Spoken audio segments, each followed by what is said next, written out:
Hello guys, இன்னைக்கு நம்ம பார்க்க போற படத்தோட பேரு ஈஷா. இது ஒரு இந்தியன் ஹாரர் மூவி. இது ஒரு தரமான ஹாரர் மூவி. நம்ம இந்தியன் ஹாரர் மூவி பார்த்து ரொம்ப நாளாச்சுல. நம்ம சீக்கிரமாவே இந்த படத்தோட கதைக்குள்ள போய் இந்த படத்தோட கதை என்ன அப்படிங்கறத பார்த்துலாமா? படத்தோட ஓப்பனிங் சீன்ல ஒரு பொண்ணு, 2 பையன், இப்படி ஒரு 4 பேர் சின்ன வயசுல ஃப்ரெண்ட்ஸா இருக்கிறத காட்டுறாங்க. அந்த 4 பேரும் பேய் பிசாசு இதெல்லாம் இருக்கிறது உண்மையா பொய்யா அப்படின்ற மாதிரி பேய் பிசாசை பத்தி பேசிக்கிட்டு இருக்காங்க. அப்படி அந்த சீனும் கட்டாகி ஒரு சின்ன பொண்ணு தலையை விரிச்சு போட்டுக்கிட்டு ஒரு நதிக்கரை ஓரத்துல இருக்கிற கல்லறைக்கு போயிட்டு படுக்க எந்திரிக்குமா இருக்க, அது அந்த பொண்ணோட அம்மா தூரத்துல இருந்து பார்த்தா அழுதுகிட்டு இருக்காங்க. அதுக்கப்புறம் என்ன பண்றது அப்படின்னு தெரியாம அங்கிருந்த ஒருத்தர் கிட்ட போயிட்டு இந்த பேய் பிசாசை பத்தி கேக்குறாங்க. அங்கிருந்த ஒருத்தரும் அந்த சுத்து வட்டாரத்திலேயே ஒரு சாமியார சொல்லி இவர் மாதிரி யாரையும் பேயே ஓட்ட முடியாதுன்ற மாதிரி ஒருத்தர் பத்தி சொல்லிக்கிட்டு இருக்காரு. அவர்கிட்டயே அவங்க தன்னோட பொண்ணை கூட்டிட்டு போயிடலாம் அப்படின்னு முடிவு பண்ணிட்டு அவர்கிட்ட கூட்டிட்டு போறாங்க. அவரு அந்த குழந்தைய போட்டு அடி அடிக்கிறாரு. அதை பார்த்து அந்த குழந்தையோட அம்மாவும் என்னோட பொண்ணை அடிக்காதீங்க அப்படி சொல்லி அழுகுறாங்க. அந்த சீன் கட்டாகி அதுக்கு அடுத்த நாள் அந்த குழந்தை இறந்து போயிடுது. அத இந்த 4 பேர் பாத்துக்கிட்டு இருக்காங்க. இந்த 4 பேர்ல நயானா அப்படிங்கிற ஒரு பொண்ணோட வீட்டுல தான் அந்த குழந்தையோட அம்மா வேலை பார்த்திருப்பாங்க. அவங்க அழுது இருக்கிறத பார்த்த நயானா ரொம்பவே அப்செட்டா அதே மைண்ட்ல வந்து தூங்கும் போது நைட்டு திடீர்னு கண்ணு முழிச்சு பாக்குறாங்க. ஒரு சின்ன குழந்தையோட பாதம் ரத்தமா இருக்க அதை ஃபாலோ பண்ணிக்கிட்டே போகும்போது அந்த குழந்தை ஒரு இடத்துல இருக்கிற மாதிரி இருக்கு. அதை நயானா பார்த்து பயந்துகிட்டே விடிஞ்சுதான் அவங்க ஃப்ரெண்ட்ஸ் 3 பேர் கிட்ட போய் சொல்றாங்க. அந்த குழந்தை பேய் பிடிச்சி சாகல, அந்த குழந்தைய அந்த சாமியார் அடிச்ச அடியில தான் அந்த பொண்ணு செத்து போயிருக்கு. இதை எப்படியாச்சும் போலீஸ்க்கு நம்ம ப்ரூவ் பண்ணி ஆகணும், அவனை போலீஸ்ல புடிச்சு கொடுத்தே ஆகணும் அப்படின்னு அவங்களோட ஃப்ரெண்ட்ஸ் கிட்ட சொல்றாங்க. அதுக்கு அவங்க ஃப்ரெண்ட்ஸும் இதுக்கு கண்டிப்பா நாங்க உனக்கு ஹெல்ப் பண்ணுவோம் அப்படி சொல்லி அங்கிருந்து கிளம்புறாங்க. அந்த சாமியாரோட ஆசிரமத்துக்கு நயனாவும் அபர்ணாவும் மாறு வேஷத்துல அங்க குறிப்பாக்க போற மாதிரி போறாங்க. இன்னொரு பக்கம் வினயும் அபிரிச்சித்தும் 2 பேரும் கார்ல வெயிட் பண்ணிக்கிட்டு இருக்க. அதுக்கப்புறம் அந்த ஆசிரமத்துக்குள்ள போனதுமே ஒருத்தனுக்கு நயனா மேலையும் அபர்ணா மேலையும் சந்தேகம் வருது. அதை அவங்க நோட் பண்ணிக்கிட்டு இருக்காங்க. நயனாவும் அபர்ணாவும் அந்த சுவாமி இருக்கிற அந்த இடத்துக்கு போறாங்க. அங்க அந்த சுவாமி கிட்ட ஒரு லேடிக்கு பேய் பிடிச்சிருக்குன்னு சொல்லி கூட்டிட்டு வராங்க. அந்த சாமி அந்த லேடியோட உடம்புல எந்த பேய் இருக்குன்னு பார்த்து சொல்ல அதை கூட்டிட்டு வந்து அங்கிருந்த ஒருத்தவர், சுவாமிஜி உங்களை மாதிரியான மகிமை இந்த உலகத்துல யாருக்கு இருக்கு அப்படின்னு சொல்லிக்கிட்டு இருக்காங்க. அதை நயனா வீடியோ எடுத்துக்கிட்டு இருக்காங்க. அதை ஆல்ரெடி இங்க நோட் பண்ணிக்கிட்டு இருந்தவங்க பாத்துறாங்க. உடனே நயனாவை அங்கிருந்து தப்பிச்சு ஓட வெளியில வெயிட் பண்ணிக்கிட்டு இருந்த வினயும் அபிஜித்தும் 2 பேரும் அவங்களை கூட்டிக்கிட்டு அங்கிருந்து போறாங்க. மறுநாள் நியூஸ்ல இறந்து போன அந்த பாப்பாவோட சாவுக்கு காரணமான மாயலூர் காலபைரவர் சாமியை போலீஸ் அரெஸ்ட் பண்ணிட்டாங்க அப்படின்னு காட்டுறாங்க. அதுக்கப்புறம் அந்த 4 பேர் சேர்ந்து அடுத்து எங்கெல்லாம் இந்த மாதிரி போலீஸ் சாமியார் இருக்காங்க அப்படிங்கிறத கண்டுபிடிச்சு அந்த இடத்துக்கு போறாங்க. ஒரு தர்கால இதே மாதிரி பேய் ஓட்டுறத பாத்துக்கிட்டு இருக்காங்க. அங்க இருந்த சில எவிடன்ஸ் எடுத்து அதை போலீஸ்க்கு கொடுத்து அங்க இருக்கிறவங்களையும் அரெஸ்ட் பண்ண வச்சிருக்காங்க. அதுக்கப்புறம் இந்த நியூஸை பார்த்த நயனாவோட அம்மா இதெல்லாம் நமக்கு தேவையான்ற மாதிரி நயனா கிட்ட சொல்லிக்கிட்டு இருக்க. அப்படி அந்த சீன் கட் ஆகி மறுநாள் அபிஜித்தும் வினயும் அபர்ணாவும் எல்லாருமே உட்காந்து பேசிக்கிட்டு இருக்காங்க. அப்ப அபிஜித்தும் வினய் கிட்ட கங்கராஜ்னு சொல்லிக்கிட்டு இருக்காரு. அந்த நேரம் நயனாவும் அங்க வராங்க. அபிஜித்து நயனா கிட்ட நம்ம குரூப்ல இன்னொரு ஆள் வரப்போறாங்க அப்படின்னு சொல்றாரு. அதுக்கு நயனாவும் ஒன்னும் புரியல அப்படி சொல்ல ஒரு குட்டி வினயும் அபர்ணாவும் வரப்போறாங்க அப்படின்னு சொல்றாரு. அதை கேட்ட நயனாவும் அபர்ணாவை ஹக் பண்ணி ரொம்பவே சந்தோஷமா இருக்கு அப்படின்னு சொல்ல அப்ப அபர்ணாவும் வினய பார்த்து கண் கலங்குறாங்க. அவங்கள பார்த்த நயனாவும் ஏன் இந்த நேரம் அழுகுற அப்படின்னு கேட்க அதுக்கு அபர்ணா எங்களுக்கு கல்யாணம் ஆகி 5 வருஷம் ஆச்சு. அப்ப வினய வீட்டை விட்டு வெளியில போக சொன்னாங்க. இன்னும் எங்க மேல இருக்கிற அந்த கோபம் அவங்களுக்கு இன்னும் போகல. என்னால அவங்க வினய வெறுத்தது எனக்கு கில்ட்டியா ஃபீல் ஆகுது அப்படின்னு சொல்றாங்க. அதெல்லாம் சரியா போயிரும் அப்படின்னு நயனாவும் சொல்ல இன்னொரு பக்கம் வினயம் அபிஜித் கிட்ட உனக்கு நயனா மேல இருக்கிற இந்த லவ் எப்படா சொல்ல போற அப்படின்னு கேட்க அதுக்கு அபிஜித்தோ மெதுவா பேசுடா நயனாவுக்கு கேட்க போதே அப்படின்னு சொல்றான். அப்படியே சாங்குமே ஸ்டார்ட் ஆகுது. அந்த சாங்ல அபிஜித்தும் சின்ன வயசுல அவங்க எல்லாருமே ஃப்ரெண்ட்ஸா இருந்ததை நினைச்சு பாத்துக்கிட்டு இருக்காரு. அப்படியே 4 பேரும் அவங்களோட லைஃபை என்ஜாய் பண்ணி வாழ ஆரம்பிக்கிறாங்க. அதுல அபர்ணா செக்கப்புக்கு போறத காட்டுறாங்க. இன்னொரு பக்கம் போலீஸ் சாமியரையும் வேவு பார்த்துக்கிட்டு இருக்காங்க. அந்த பாட்டுலாம் முடிஞ்சதுக்கு அப்புறம் வினய் அபிஜ் 2 பேரும் ஆதி தேவ் அப்படிங்கிற ஒருத்தரோட போட்டோவை காட்டி இவர் தான் என்னோட அடுத்த டார்கெட். இவரோட அப்பா இந்தியா, அம்மா பாகிஸ்தான். இவர் சைக்காட்ரிஸ்டா இருந்தவர். அப்புறம் எப்படி சாமியாரா ஆனாரு அப்படின்னு தெரியல. இவரோட ஒய்ஃப் பேய் பிடிச்சி இறந்துட்டாங்க. ஆனா மக்கள் எல்லாரும் அவங்களோட சாவுக்கு இவர் தான் காரணம்னு சொல்லிக்கிட்டு இருக்காங்க அப்படி சொல்றாரு. அவரோட டீடைல்ஸ் நெட்ல சர்ச் பண்ணி அங்கே கிளம்பலாம் அப்படி சொல்ல அபர்ணா வேணான்னு சொல்றாங்க. ஆனா மத்த 3 பேரும் அபர்ணா பேச்சை கேட்கவே இல்ல. அங்கே போயே ஆகணும் அப்படி சொல்லிக்கிட்டு இருக்காங்க. ஒரு வழியா அபர்ணாவை கன்வின்ஸ் பண்ணி கார்ல கூட்டிட்டு போகும்போது அபர்ணா வினய் ஏதோ சொல்லிட்டான் அப்படி சொல்லி அபர்ணா அவங்களை அரைஞ்சிடுறாங்க. அப்படி கார்ல அங்கிருந்து கிளம்புறாங்க. அப்படி இந்த சீனும் கட்டாகி இன்னொரு பக்கம் ஒரு ஃபேமிலியை காட்டுறாங்க. புண்ணியவதி அப்படிங்கிற ஒரு பொண்ணு அவங்க ஹஸ்பண்ட் பையன் கூட எங்கேயோ ஒரு விசேஷத்துக்கு கிளம்பிக்கிட்டு இருக்காங்க. இன்னொரு பக்கம் ஒரு பழங்குடியை சேர்ந்தவர் ஒருத்தரை காட்டுறாங்க. அவரு சிவனுக்கு முன்னாடி உட்கார்ந்துகிட்டு ஏதோ கெஞ்சி அழுதுகிட்டு இருக்காரு. அதுக்கப்புறம் எந்திரிச்சு போய் அவங்க பொண்ணை பார்த்து அழுகுறாரு. அவங்களோட பொண்ணுக்கு பேய் பிடிச்சிருக்கும் போல பேய் ஓட்டுறவங்க கிட்ட கூட்டிட்டு போலாம் அப்படி சொல்லி அங்கிருந்து ஒரு ஆட்டோல அவரோட பொண்ணை அவரும் ஒய்ஃபும் கூட்டிட்டு போறாங்க. இன்னொரு பக்கம் கார்ல அபர்ணா வினய் கிட்ட சாரி கேக்குறாங்க. அதுக்கு வினயும் எதுவுமே பேசாம இருக்க அபிஜித்தும் அதான் அபர்ணா சாரி கேக்குறால அப்புறம் என்னடா அப்படி சொல்ல அப்படியே சண்டை கன்வின்ஸ் ஆகி ஒருத்தர் கிண்டல் பண்ணி சிரிச்சுக்கிட்டு வராங்க. அதே நேரம் இங்க புண்ணியவதி அவங்க ஹஸ்பண்ட் கூட சிரிச்சுக்கிட்டே வராங்க. இப்படி 2 பேரும் ஒரே ரூட்ல வந்துகிட்டு இருக்க திடீர்னு ஆக்சிடென்ட் ஆக தெரிஞ்சிருது. ஒருத்தர் அவங்க வண்டியை ஒரு வழியா ஸ்டாப் பண்ணிடுறாங்க. அந்த 4 பேர் வந்து அந்த காருக்கு ஒன்னும் ஆகாததை காட்டுறாங்க. இன்னொரு பக்கம் புண்ணியவதியோட ஹஸ்பண்டுக்கு ஒன்னும் ஆகல. அவரும் உடனே அவரோட பையனை பாக்குறாரு. அவனும் எதுவுமே ஆகாம இருக்க நல்ல வேலை ஒன்னும் ஆகல அப்படி சொல்லி பின்னாடி திரும்பி பார்த்தா அவரோட ஒய்ஃபை பார்க்கும்போது அவங்க அங்க காணாம இருக்காங்க. சுத்தியும் முத்தியும் புண்ணியவதி அப்படின்னு கத்துறாரு. அவங்க அந்த மலையில இருந்து கீழே விழுந்து கிடப்பாங்க. புண்ணியவதினு கத்திக்கிட்டு இருக்கும் போது அந்த பழங்குடியை சேர்ந்தவரு அந்த வழியா ஆட்டோல அவரோட பொண்ணை கூட்டிட்டு வராரு. அவர் கத்துறத பார்த்து என்னாச்சுன்னு கீழே போய் புண்ணியவதியை பாக்குறாரு. அவர் பார்த்துக்கிட்டு இருக்கும் போதே புண்ணியவதி அவரோட கண்ணை உத்து பார்த்துக்கிட்டே இறந்து போயிடுறாங்க. அவங்க இறந்து போயிட்டதா அவரோட ஹஸ்பண்ட் கிட்ட சொல்ல அவரோ அழுது கத்துறாரு. அப்படி இந்த சீன் கட் ஆகி அந்த 4 பேர் தேடி போன அந்த அதிதேவ் மந்திரவதியை காட்டுறாங்க. அவரு ஒரு சோத்துல உருண்டை செஞ்சு சாமியை கும்பிட்டுக்கிட்டு இருக்காரு. அங்கே பேய் பிடிச்ச நிறைய பேர் வந்திருக்காங்க.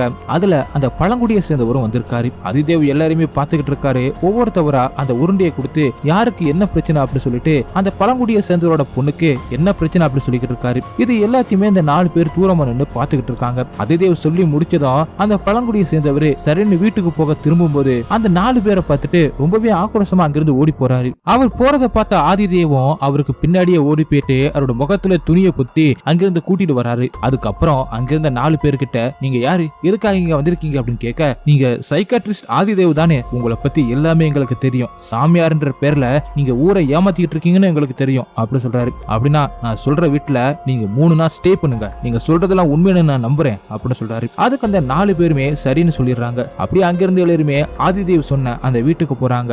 அங்கே போய் பார்த்தா அந்த வீடு அவர் சொன்ன மாதிரியே ரொம்ப ஒரு மாதிரி பேய் வீடு மாதிரி தான் தெரியுது. இந்த வீட்டுக்குள்ள போனவங்க யாருமே உயிரோட வந்ததும் இல்ல. இந்த வீட்டை வாங்கின எல்லாருமே இறந்து மட்டும் தான் போயிருக்காங்க அப்படின்னு சொல்றாரு. அதுக்கப்புறம் அங்கு சில கட்டடம் போட்டிருக்கு. அந்த கட்டத்தை தாண்டி நீங்க போனா உங்களோட உயிருக்கே ஆபத்துன்ற மாதிரி ஆதிதேவ் சொல்ல அங்க இருந்தவங்களும் சரின்னு சொல்லிட்டு இந்த வீட்டுக்குள்ள போறாங்க. அதுக்கப்புறம் உள்ள போனதும் அபர்ணாவுக்கு மட்டும் ஒரு மாதிரி தயக்கமாவே இருக்கு. நமக்கு ஏன் இந்த விஷப்பரிச்சை, எனக்கு இங்க தங்கவே பயமா இருக்கு, அது மட்டும் இல்ல இன்னைக்கு ஒருத்தன் நம்மள கொல்ல வேற வந்தான் அப்படி சொல்றாங்க. அதை கேட்ட அபிஜித்தும் அவன் ஒரு மென்டல் டிஸ்டர்ப்ல இருக்கவன், அதனாலதான் அப்படி நடந்துகிட்டான் அப்படி சொல்லி அபர்ணாவை கன்வின்ஸ் பண்றாங்க. அபர்ணாவும் தயக்கமாவே உள்ள போறாங்க. உள்ள போனதும் அந்த வீட்டுக்குள்ள ஒருத்தர் இருக்கிற மாதிரி இருக்கு. கொஞ்ச நேரத்துல காணாம போயிடுது. அதை பார்த்து பயந்துகிட்டு இன்னொரு பக்கமா போறாங்க. அங்கே ஒருத்தர் தூக்குல தொங்குற மாதிரி இருக்கு. அதை பார்த்து பயந்து போயிட்டு அதை வினை கிட்ட சொல்லிக்கிட்டு இருக்காங்க. நான் பயப்படுறதுலாம் நம்ம குழந்தைக்கு ஏதாச்சும் ஆயிடுச்சுன்னா என்ன பண்றது அப்படின்னு கேக்குறாங்க. அதுக்கு வினையும் அதெல்லாம் நீ ஒன்னும் பயப்படாத, உனக்கு தான் அப்படி தோணுது அப்படின்னு சொல்றாரு. அப்படி இந்த சீனு கட்டாகி நயனாவையும் அபிஜித்தையும் காட்டுறாங்க. அவங்க 2 பேரும் வீட்டுக்கு வெளியில நின்று பேசிக்கிட்டு இருக்கும் போது திடீர்னு அவங்க கண்ணுக்கு முன்னாடி ஒரு வௌவால் வந்து போகுது. அதை அவங்க பாத்துக்கிட்டே இருக்கும்போது போன வேகத்துல அந்த வௌவால் அவங்க கண்ணுக்கு முன்னாடியே ஒரு மரத்துல பட்டு இறந்தும் போயிடுது. அதை அவங்க பெருசா எடுத்துக்காம காமெடியா பேசிக்கிட்டு இருக்காங்க. அதுக்கப்புறம் அங்க வானத்துல திடீர்னு ஒரு ஒளி மாதிரி வருது, ஏதோ தெரியுது. அது என்னன்னு தெரியாம அவங்க பாத்துக்கிட்டு இருக்காங்க. அப்படியே அடுத்த சீன்ல அந்த பழங்குடியை சேர்ந்தவரை காட்டுறாங்க. அவரு ஒரு பாலத்துல உட்கார்ந்துகிட்டு இருக்காரு. அவர் இருக்கிற இடத்துக்கு அதிதேவ் அங்க போறாரு. அங்க போனது அந்த பழங்குடியை சேர்ந்தவரு ரொம்பவே ஆக்ரோஷமா கத்த ஆரம்பிக்கிறாரு. அவர்கிட்ட அதிதேவம் நீ யாரு, உனக்கு என்ன வேணும், எதுக்காக அந்த 4 பேரை கொலை பண்ண பார்த்தா அப்படின்னு கேக்குறாரு. அதுக்கு அந்த பழங்குடியை சேர்ந்தவரு ஏதோ சொல்ல அதை கேட்ட அதிதேவம் ரொம்பவே ஷாக் ஆயிடுறாரு. அதுக்கப்புறம் அப்படியே அந்த சீனு கட்டாகி இங்க அந்த 4 பேரை காட்டுறாங்க. அதுல அபர்ணா தூக்கம் வராம வெளியில எந்திரிச்சு போறாங்க. அங்க இருக்கிற எல்லா அறையவும் சுத்தி பாத்துக்கிட்டு இருக்காங்க. ஒரு மாதிரி அவங்க மனசுக்கு பயமாவே இருக்க அப்படி ரூமுக்கு வராங்க. ரூம்ல வினய் பெட்ல படுத்திருக்காரு. வினய் கிட்ட யாரோ பக்கத்துல உட்காந்து அவரை கொலை பண்ற மாதிரி ஒரு சின்ன பொண்ணோட ஆவி மாதிரி அபர்ணாவோட கண்ணுக்கு தெரியுது. அதை பார்த்துட்டு அபர்ணா கண்ணை மூடின கொஞ்ச நேரத்திலேயே அந்த சின்ன பொண்ணு அங்கிருந்து காணாம போயிடுது. அந்த சீன் கட்டாக்கி அபிஜித் நயனா கிட்ட எனக்கு அபர்ணா சொன்னப்பெல்லாம் இந்த பேய் மேல நம்பிக்கையே இல்ல, இப்ப என்னடான்னா என்னோட மனசுக்கு ஒரு மாதிரி அன்னீசியா ஃபீல் ஆகுது அப்படி சொல்லிக்கிட்டு இருக்காரு. அதை கேட்ட நயனா என்ன சொல்ற அபிஜித், அதெல்லாம் ஒண்ணு இருக்காது அப்படி சொல்றாங்க. அபர்ணாவுக்கு எப்படி கண்ணுக்கு ஒரு சில பேய் தெரிஞ்சிச்சோ அதே மாதிரி அபிஜித்துக்கும் கண்ணுக்கு ஒரு மாதிரி அங்கங்க பேய் இருக்கிற மாதிரி தோணுது. அதை நயனா கிட்ட ஷேர் பண்ணிக்கிட்டு இருக்காரு. இது எல்லாத்தையுமே கேட்டுட்டு நயனா தூங்க போயிடுறாங்க. அதுக்கப்புறம் மறுநாள் காலையில அதிதேவும் அங்க வராரு. அவர்கிட்ட நடந்த எல்லாத்தையுமே இந்த 4 பேரை சொல்றாங்க. அதை கேட்ட அதிதேவும் ஷாக் ஆகி கேட்டுக்கிட்டு இருக்காரு. அப்படி இந்த 4 பேர் அங்கிருந்து ஒரு மலை பக்கமா நடந்து போய்கிட்டு இருக்காங்க. மலையில போய்கிட்டே இருக்கும்போது ஒரு ஆட்டுக்குட்டி அவங்க கண்ணுக்கு முன்னாடி வருது. அதை பார்த்து ரசிச்சுக்கிட்டு இருந்த கொஞ்ச நேரத்திலேயே அந்த ஆட்டுக்குட்டி அவங்க கண்ணுக்கு முன்னாடி இறந்தும் போயிடுது. அந்த சீன் கட்டாகி அந்த பழங்குடியை சேர்ந்தவரு அதிதேவ் இருக்கிற அந்த இடத்துல இருந்து தப்பிச்சு புண்ணியவதியோட வீட்டுக்கு போறாரு. அங்கே போய் பார்த்தா புண்ணியவதியோட வீட்டுக்காரரு அவங்க ஒய்ஃபோட போட்டோக்கு முன்னாடி உட்கார்ந்து அழுதுகிட்டு இருக்காரு. அதே இடத்துல ஊர் மக்கள் எல்லாருமே உட்கார்ந்து அழுதுகிட்டு இருக்காங்க. அந்த பழங்குடியை சேர்ந்தவரோட உடம்புல இருந்த புண்ணியவதியோட ஆவி அவங்க ஹஸ்பண்ட் அழுகிறத பார்த்து அழுதுட்டு அப்படியே அவங்களோட பையனை தேடி போறாரு. அந்த பையன் அந்த கூட்டத்துல இல்லாம இருக்கவும் அவங்க வீட்டுக்குள்ள போய் பாக்குறாங்க. வீட்டுக்குள்ள படுத்திருந்த அவங்க பையனை கட்டி பிடிச்சு அழுது கத்துறாரு. அந்த பையன் அவரை பார்த்து பேய் பேய் அப்படின்னு அழுது கத்துறான். உடனே அங்கிருந்த ஊர் மக்கள் எல்லாரும் அங்கே ஓடி வந்து அந்த பழங்குடியை சேர்ந்தவர்கிட்ட இருந்து அவங்களோட பையனை வாங்கிக்கிறாங்க. அப்படி அந்த சீனும் கட்டாகி மலை பக்கமா போன இந்த 4 பேரும் அந்த ஆட்டுக்குட்டி இறந்ததை நினைச்சு என்ன பண்றதுன்னு தெரியாம முழிச்சுக்கிட்டு இருக்காங்க. அபர்ணா மட்டும் அதை பார்த்து பயந்து அங்கிருந்து அவங்க இருந்த அந்த ரூமுக்கு ஓடி வந்துடுறாங்க. அவங்களுக்கு பின்னாடியே நயனாவும் அபிஜித்தும் ஓடி வந்துடுறாங்க. அவங்க போன கொஞ்ச நேரத்திலேயே வினய் மட்டும் அங்கே நின்று இதையே திங்க் பண்ணிக்கிட்டு இருக்கும்போது அவரை ஒரு நாய் கடிக்கிற மாதிரி கிட்ட வர வினைக்கு பின்னாடி பார்த்தா பெரிய பள்ளம். வினைக்கு என்ன பண்றதுன்னே தெரியாம முழிச்சுக்கிட்டு இருக்காரு. ஒரு வழியா அந்த நாய்கிட்ட இருந்து தப்பிச்சு அவங்க வீட்டுக்கு ஓடி வந்துடுறாரு. அங்கே வந்து அபர்ணா இனிமே ஒரு செகண்ட் கூட இங்க இருக்க வேணாம் அப்படி சொல்றாங்க. அதை கேட்டு அங்க இருக்கிற 3 பேரும் இன்னும் ஒரே ஒரு நாள் தான் இங்க இருந்துட்டு போலாம் அப்படி சொல்லிட்டு இருக்கும்போது யாரோ கதவை தட்டுற சத்தம் கேக்குது. யாருன்னு பாக்குறதுக்குள்ள ஜன்னல் வழியா அந்த பழங்குடியை சேர்ந்தவரு எட்டி பாக்குறாரு. அவர் பார்த்துட்டு இருந்த 4 பேரும் பயந்து போயிட்டு அங்கிருந்து காட்டு பக்கமா ஓடுறாங்க. இருந்தாலும் அந்த பழங்குடியை சேர்ந்தவரு அவங்கள விரதாவே இல்ல, பின்னாடி துரத்திக்கிட்டே ஓடிக்கிட்டு இருக்காரு. இப்படியே மாத்தி மாத்தி அந்த பழங்குடியை சேர்ந்தவரை பார்த்து பயந்து போயிட்டு அந்த 4 பேரும் அங்கிருந்து அவர்கிட்ட இருந்து உயிரை காப்பாத்துறதுக்காக தப்பிச்சு ஓடிக்கிட்டு இருக்காங்க. அந்த நேரம் அதிதேவம் அங்க வராரு. அவர் வந்து அந்த பழங்குடியை சேர்ந்தவரோட நெத்தியில திருநீரை வைக்க அப்படியே அந்த பழங்குடியை சேர்ந்தவரோட உடம்புல இருக்கிற அந்த ஆவி ஆஃப் ஆயிடுது. அதுக்கப்புறம் அந்த 4 பேருமே அரண்மனைக்கு போறாங்க. அந்த நைட் டைம்ல அவங்க தூங்கிக்கிட்டு இருக்கும்போது அபிஜித் திடீர்னு எந்திரிச்சு வெளியில போறான். அங்க ஒரு சின்ன பசங்களை ஒரு அம்மா தலை துண்டாக்கி கூப்பிட்டு இருக்கிறத பார்த்துட்டு அபிஜித் மிரண்டு போய் அரண்மனைக்குள்ள ஓடி வராரு. ரூமுக்குள்ள வந்து படுத்துட்டு நம்மளை சுத்தி என்ன நடக்குதுன்னு புரியாம முழிச்சுக்கிட்டு இருக்காரு. அப்படியே எந்திரிச்சு வினயை பார்க்க போறாரு. வினய் ஒரு ரூமுக்குள்ள தூங்கிக்கிட்டு இருக்காரு. அவர்கிட்ட இவர் பார்த்த எல்லாத்தையுமே சொல்லிக்கிட்டு இருக்காரு. எனக்கு என்னமோ இங்க இருக்கிறது சரியப்படல அப்படி சொல்லிக்கிட்டு இருக்க.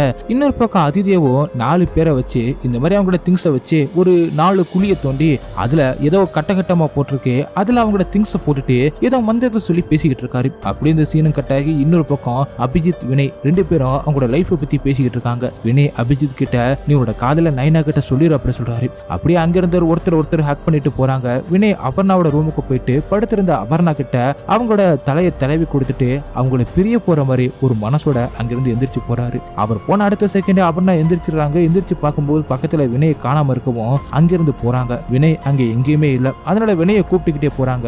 இன்னொரு பக்கம் அபிஜித்தும் நயனா கிட்ட அவரோட லவ்வ சொல்ல ட்ரை பண்ணிக்கிட்டு இருக்காரு. அதுக்கப்புறம் இங்க நடக்கிற எல்லாத்தையுமே நயனா கிட்ட சொல்ல இது எல்லாமே அந்த சாமியாரோட வேலையா தான் இருக்கும், நம்மள பயமுறுத்த தான் இப்படிலாம் பண்ணிக்கிட்டு இருக்காரு, காலையில வரட்டும் நம்ம அவர்கிட்ட பேசிக்கலாம் அப்படி சொல்லிட்டு இருக்காங்க. இன்னொரு பக்கம் அந்த அதிதேவம் அந்த 4 குழிய தோண்டி ஏதோ மந்திரத்தை சொல்லி அவங்களோட பொருள் ஒவ்வொன்னா அதுல தூக்கி போட்டுக்கிட்டு இருக்காரு. அதிதேவ் அந்த பழங்குடிய சேர்ந்தவரோட தலையில கைய வச்சு பார்த்தா அப்ப அவரோட உடம்புல ஒரு பொண்ணோட ஆவி இருக்கு. அவருக்கு அது தெரிய வருது. அந்த பொண்ணு வேற யாரும் இல்ல, இந்த 4 பேரும் வரும்போது ஒரு ஆக்சிடென்ட் பண்ணிருப்பாங்கல்ல, அந்த ஆக்சிடென்ட்ல ஆப்போசிட்ல வந்த ஒரு பொண்ணு இறந்து போயிருப்பாங்கல்ல. ஆனா அந்த பொண்ணு இறந்தது இவங்க 4 பேருக்கும் தெரியாது. ஆனா அந்த பொண்ணோ தன்னோட சாவுக்கு இந்த 4 பேர் தான் காரணம்னு நம்ம இறந்ததை கூட தெரியாம அசால்ட்டா இங்கிருந்து வந்துட்டாங்களே அப்படின்னு சொல்லிட்டு இன்னைக்கு நாம நம்மளோட ஃபேமிலியை இழந்து தவிக்கிறதுக்கு அந்த 4 பேர் தான் காரணம்னு சொல்லி அவங்கள பழி வாங்க ஆவிய துடிச்சுக்கிட்டு இருக்காங்க. அப்படி இந்த சீனும் கட்டாகி வினயை தேடி அப்பனா போய்கிட்டு இருக்க. இன்னொரு பக்கம் அபிஜித்தும் ப்ரொபோஸ் பண்ண ட்ரை பண்ணிக்கிட்டு இருக்காரு. என்ன சொல்ல வர, ஏன் ஒரே டென்ஷனா இருக்கா அப்படின்னு நயனா அபிஜித் கிட்ட கேட்டுக்கிட்டு இருக்காங்க. இன்னொரு பக்கம் அபர்ணாவும் வினயை தேடி போய்கிட்டு இருக்கும்போது வினய் ஒரு ரூமுக்கு முன்னாடி கண்ணை முழிச்சுக்கிட்டே ஒரு மாதிரி படுத்திருக்காரு. அவர் பார்த்த அபர்ணாவும் வினய் அப்படின்னு சொல்லும் போது அவர் யாரோ உள்ள இழுத்துட்டு போயிடுறாங்க.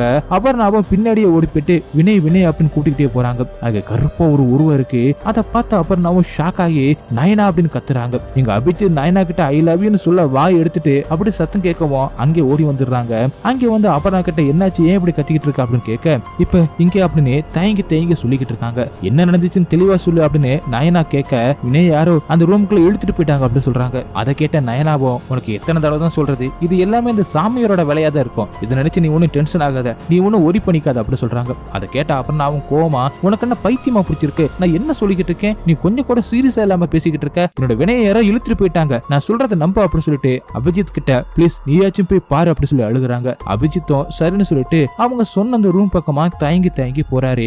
அந்த சீன் கட்டாகி இங்க அதிதேவம் ஏதோ ஒரு பொருளை அந்த குழிக்குள்ள தூக்கி போட அபர்ணாக்கு பின்னாடி ஒரு கருப்பு உருவம் தெரியுது. அதுக்கப்புறம் வினையை தேடி போன அந்த அபிஜித் திரும்பி வரும்போது அபர்ணா கீழே உட்காந்து அழுதுகிட்டு இருக்காங்க. அவங்கள பார்த்த அடுத்த செகண்டே அவங்களுக்கு பின்னாடி இருக்கிற அந்த கருப்பு உருவத்தை பாக்குறாரு. அதை பார்த்துட்டு அபர்ணா கிட்ட சொல்லலாம் அப்படின்னு வாய் எடுக்கிறாரு. ஆனா முடியல. அபர்ணாவும் அபிஜித்தை பார்த்துட்டு ஏன் இவன் பின்னாடியே பாக்குறான் அப்படி சொல்லி திரும்பி பாக்குறாங்க. அப்படியே அபிஜித்தும் நயனாவை கூட்டிட்டு அங்கிருந்து ஓடி வராரு. இன்னொரு பக்கம் அதிதிவும் பூஜை பண்றதை காட்டுறாங்க. இங்க ஓடி வந்து அபிஜித் கிட்ட ஏன் இப்படி இழுத்துட்டு ஓடி வர அப்படின்னு கேட்டுக்கிட்டு இருக்காரு. அபர்ணா எங்க அப்படின்னு கேக்குறாங்க. அதுக்கு அபிஜித்தும் அபர்ணா சொன்னதெல்லாம் உண்மைதான், அங்க ஏதோ ஒண்ணு இருக்கு அப்படின்னு சொல்றாரு. அதை கேட்ட நயனாவும் என்ன நீ இப்படி உளறிக்கிட்டு இருக்க அப்படின்னு கேக்குறாங்க. இது எல்லாமே அந்த அதிதேவோட வேலையா இருக்கும், உனக்கு நான் ப்ரூஃப் ஹெல்ப் பண்றேன் வா அப்படி சொல்லி நயனா கூப்பிடுறாங்க. அதுக்கு அபிஜித்தும் அதெல்லாம் இல்ல, நான் சொல்றத கொஞ்சம் கீழே அப்படி சொல்றாரு. ஆனா நயனா அதெல்லாம் கேட்காம அங்கிருந்து நீ வா நான் அதிதேவி கிட்ட உன்னை கூட்டிட்டு போறேன் அப்படின்னு சொல்லி அங்கிருந்து நடக்க ஆரம்பிக்கிறாங்க. அபிஜித்தும் நான் சொல்றத கீழே நயனா அப்படின்னு கத்திக்கிட்டு இருக்கும் போதே வினய்க்கும் அபர்ணாவுக்கும் பின்னாடி வந்த அந்த கருப்பு உருவம் அபிஜித்துக்கு பின்னாடி வருது. அதை பார்த்துக்கிட்டே இருக்கும்போது அபிஜித்தும் அங்கிருந்து காணாம போயிடுறாரு. நடந்து போய்கிட்டு இருந்த நயனாவும் அபிஜித்தை காணாம அப்படி சொல்லி திரும்பி பாக்குறாங்க. அங்க அபிஜித் இல்லாம இருக்கவும் அப்படியே ஒரு ஸ்டெப் முன்னாடி வராங்க. அங்க போய் பார்த்தா மலைக்கு கீழே இருக்கிற அந்த தண்ணிக்குள்ள அபிஜித் இருக்கிறத பார்த்து பின்னாடி திரும்பி பார்க்கும்போது அதிதேவ் இங்க வராரு. அவர்கிட்ட ப்ளீஸ் எப்படியாச்சும் அபிஜித்தை காப்பாத்துங்க, நீங்க சொல்றதெல்லாம் உண்மைதான் அப்படி சொல்றாங்க. அதிதேவும் வானத்தை பார்த்து வானத்துல ஒரு ஒளி வர்றதை பார்த்துட்டு கையெடுத்து கும்பிட்டுக்கிட்டு இருக்காரு. அதுக்கப்புறம் நயனாவும் அபிஜித்தை எப்படியாச்சும் காப்பாத்துக்க அப்படின்னு சொல்லி கத்திக்கிட்டு இருக்காங்க. அவங்க கிட்ட அதிதேவும் நான் எப்படி உன் ஃப்ரெண்ட்ஸ் உயிரை காப்பாற்ற முடியும், உன் ஃப்ரெண்ட்ஸ் ஆல்ரெடி இறந்து போயிட்டாங்க, உன் ஃப்ரெண்ட்ஸ் மட்டும் இல்ல நீயுமே ஆல்ரெடி இறந்து போயிட்ட அப்படின்னு சொல்றாரு. நயனாவுக்கு ஒண்ணுமே புரியாம அப்படி முழிச்சுக்கிட்டே இருக்காங்க. அங்கே கட் பண்ணி அடுத்த சீன்ல 4 பேரும் ஸ்டார்டிங்ல கார்ல வந்து அந்த சீனை கட்டுறாங்க. அந்த சீன்ல ஆக்சிடென்ட் ஆனதுனால புண்ணியவதி ஒரு பக்கம் இறந்து போயிருப்பாங்கல்ல, இன்னொரு பக்கம் அந்த 4 பேரும் வந்து அந்த கார் கண்ட்ரோல் இல்லாம கீழே விழுந்திருக்கும். அதுல நயனா மட்டும் தீயில எரிஞ்சு இறந்து போயிருப்பாங்க. அவங்களால அவங்க இறந்து போனதை ஏத்துக்க முடியாம ஆவியா சுத்திட்டு அதிதேவ தேடி போயிருப்பாங்க. அதிதேவும் இவங்க 4 பேரை பார்த்ததுமே இவங்க இறந்து போனதை கண்டுபிடிச்சிருப்பாரு. ஆனா இதை இவங்களால ஏத்துக்க முடியாம இருக்கவும் இந்த பூமியிலே சுத்திக்கிட்டு இருக்கிறது அவருக்கு தெரிய வருது. ஒவ்வொருத்தரும் இறந்ததுக்கு பின்னாடி அவங்களோட ஆன்மா இந்த பூமியில ஒரு 3 நாள் சுத்திக்கிட்டு இருக்கணும். 3 நாளைக்கு அப்புறமா ஒரு கருப்பு உருவம் வந்து அவங்கள இந்த பூமியில இருந்து கூட்டிட்டு போயிரும். அந்த கருப்பு உருவத்துக்கு பேரு தான் மரணம். இந்த மரணத்தை ஏத்துக்கிறவங்களுக்கு ஏஞ்சல் மாதிரி வந்து கூட்டிட்டு போகும். அப்படி நீ அதை ஏத்துக்கலைன்னா உன் ஃப்ரெண்ட்ஸ் கூட்டிட்டு போனா அதே கருப்பு உருவம் தான் உன்னை வந்து கூட்டிட்டு போகும்னு சொல்றாரு. அதை நயனாவால ஏத்துக்கவே முடியல. அதுக்கப்புறம் நயனாவோட அம்மா நயனாவுக்கு ஆத்துல சடங்கு பண்றதை கூட்டிட்டு போய் காட்டுறாரு. அவங்க அம்மா நயனாவோட போட்டோக்கு முன்னாடி உட்கார்ந்து அழுதுகிட்டு இருக்காங்க. இது எல்லாத்தையுமே மறுபடியும் அதிதேவ் நயனா கிட்ட எடுத்து சொல்றாரு. நான் சொல்றது கேளுமா, இதுதான் நிஜம்னு சொல்றாரு. அப்படி கருப்பு உருவம் வந்து நயனாவை கூட்டிட்டு போகுது.